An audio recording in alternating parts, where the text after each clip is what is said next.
Desigualdade em xeque. Seria a redução da pobreza resultado da globalização ou de políticas intervencionistas? Este é a Visão Libertária, sua fonte de informações descentralizadas e distribuídas. Esse artigo foi escrito por Rafael Guimarães, revisado por Donda e narrado por Coreia com K. Produzido por Silvio Tendler, o documentário Mundo Global Visto do Lado de Cá retrata sobre uma perspectiva marxista, ou tal como o interlocutor Milton Santos se refere, marxizante, a globalização da qual supostamente desmantela o estado de bem-estar social e estabelece significativas discrepâncias entre os países do Norte e países do Sul. É vital enfatizar que o propósito do texto não é desmoralizar o teor científico-social ou científico-político abordado durante o longa-metragem, nem mesmo refutar quaisquer dos argumentos apresentados, mas sim apontar as incompatibilidades a respeito das premissas exibidas, isso sustentado com base em estatísticas, dados históricos, referências a especialistas, entre outros. Esclarecido isso, atenta-se para o seguinte enxerto da BBC News Brasil. Entre 1990 e 2015, o número de pessoas vivendo abaixo da linha da pobreza caiu de 1,9 bilhão para 735 milhões. Isso significa que a parcela da população global considerada pobre caiu de 36% para 10% no mesmo período. Seria esse o produto da globalização ou de políticas intervencionistas e estatizantes? Permeia durante todo o filme o princípio da globalização como perversa, característica fruto de grandes empresas inescrupulosas das quais dominam o mercado e não possuem responsabilidades sociais, assim como dito pelo próprio locutor.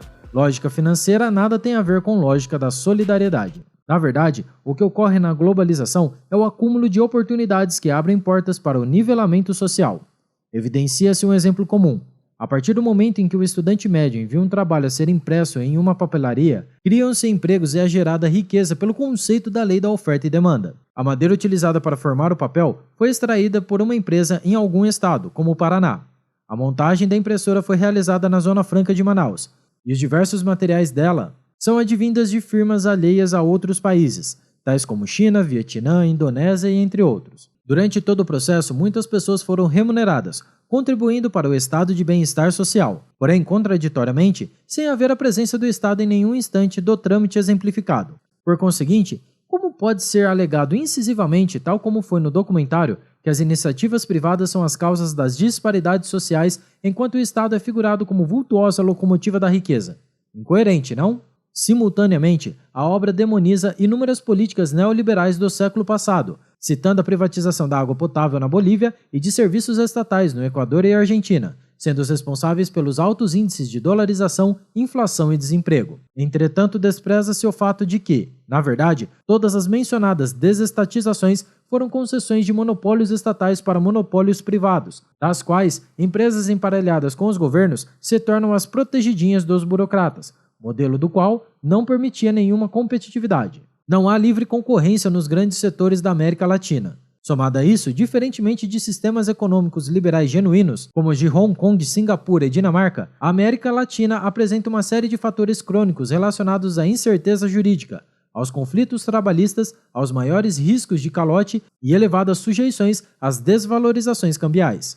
Sob esse viés, o continente torna-se pouco atrativo para empreendimentos, tanto internos quanto estrangeiros. Afinal, o requisito sine qua non do progresso é a segurança jurídica para a propriedade e para os contratos voluntários. Paralelamente, nota-se um lado cômico, manifestado pelos rumos da história após o lançamento do filme. Afinal, muitos dos cenários empregados para exemplificar e fortalecer a argumentação central de Milton Santos tornaram-se os próprios rebatedores de sua tese. Em 2006, ironicamente no mesmo ano do qual foi lançado o documentário, a República da Bolívia expropriou empresas estrangeiras e nacionalizou suas petrolíferas. E em 2003, encontra-se sem investimentos, com receitas de exportação decaindo e a produção de gás natural se esgotando, conforme foi anunciado no próprio Fundo Monetário Internacional, conhecido pela sigla FMI. Concomitantemente, não poderíamos deixar batido nossa vizinha Argentina, da qual se encontra em uma fadada crise eterna.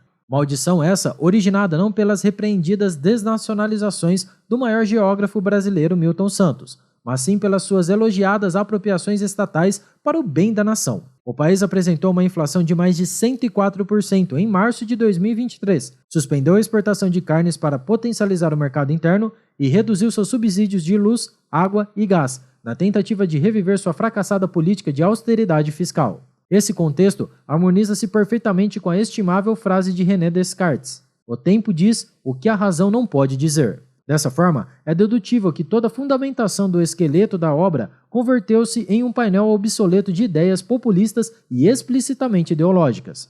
Alguém precisa pagar pela água. O discurso utilizado por Peter Wake, representante do Banco Mundial durante o terceiro Fórum Mundial da Água, foi, apesar de sutilmente criticado pelo documentário, extremamente plausível e nada além da realidade nua e crua. A obra instala uma falsa sensação de que serviços estatais, como a distribuição de água potável, são gratuitos e que setores essenciais devem estar estrategicamente nas mãos dos respectivos governos de cada país. No entanto, lembremos da notória passagem de Margaret Thatcher. Não existe dinheiro público, existe o dinheiro do pagador de impostos. Tornar, por exemplo, o consumo de água um direito universal não faz com que, de forma mágica e instantânea, os reservatórios da Copasa se preencham e toda a partilha desse recurso seja isenta de gastos. Mais ilusório ainda seria, de algum modo, convencer-se de que atribuir segmentos econômicos sob responsabilidades da máquina estatal os tornam eficientes e traria bons retornos à sociedade. Afinal, quando o governo é dono de uma empresa, o cidadão, como parte do povo, é automaticamente proprietário de seus ativos, correto?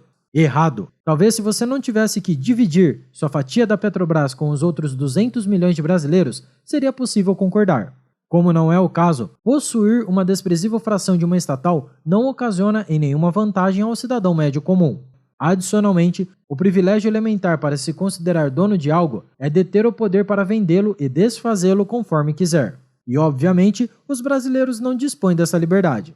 Mas o setor gerido pelo Estado desenvolve economicamente o país. Outra concepção fictícia, pois presume elevada eficiência vinda de uma companhia pública. Empresas governamentais operam sem se submeterem aos mecanismos de lucro e prejuízo. Basta observar o caso dos Correios no Brasil. Todos seus prejuízos são cobertos pelo Tesouro, que utiliza capital confiscado via tributos. Como em um monopólio não há incentivos de investimentos produtivos, pois monopólios não enfrentam concorrência, ele serve de cabide de emprego e é loteado pelos partidos que instalam a corrupção por meio de desvios e fraudes. Os resultados de um modelo como esse são inevitáveis. Custos operacionais enormes e serviços de baixa qualidade. Agora, imagine adotar tal padrão estatizante em todas as esferas macroeconômicas que forem consideradas essenciais. Ademais, um outro pressuposto discutido por Milton Santos, que vale ser comentado, é sobre a comunicação transnacional.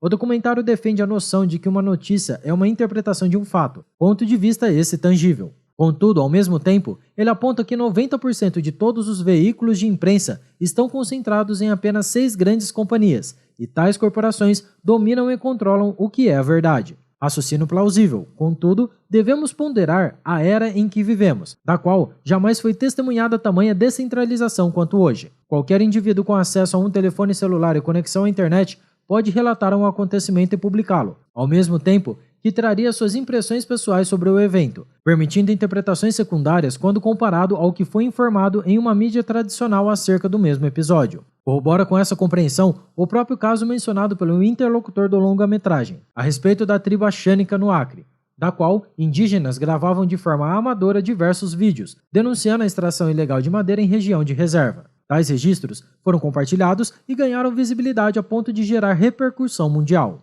O alcance foi tão grande que os órgãos responsáveis pela fiscalização foram pressionados, intensificaram os trabalhos e conseguiram reduzir drasticamente a atividade realizada por serrarias clandestinas na área. Se houvesse uma mídia tão centralizada, manipulada e monitorada, tal como foi defendido no documentário, eventos como esse não seriam possíveis. Ao final de sua obra, Milton Santos ressalta sua crença sobre o que dominou o globalitarismo. Vivemos em um novo sistema totalitarista, do qual é exigido um comportamento, como ele próprio trata, standard. Ele afirma que o modelo ocidental impõe uma bula a ser seguida e que todo escape é punido na primeira esquina, e em seguida traça um paralelo criticando o mundo contemporâneo, que espalha a liberdade como ideia suprema e acaba por suprimir a verdadeira liberdade, comprometendo o exercício da cidadania.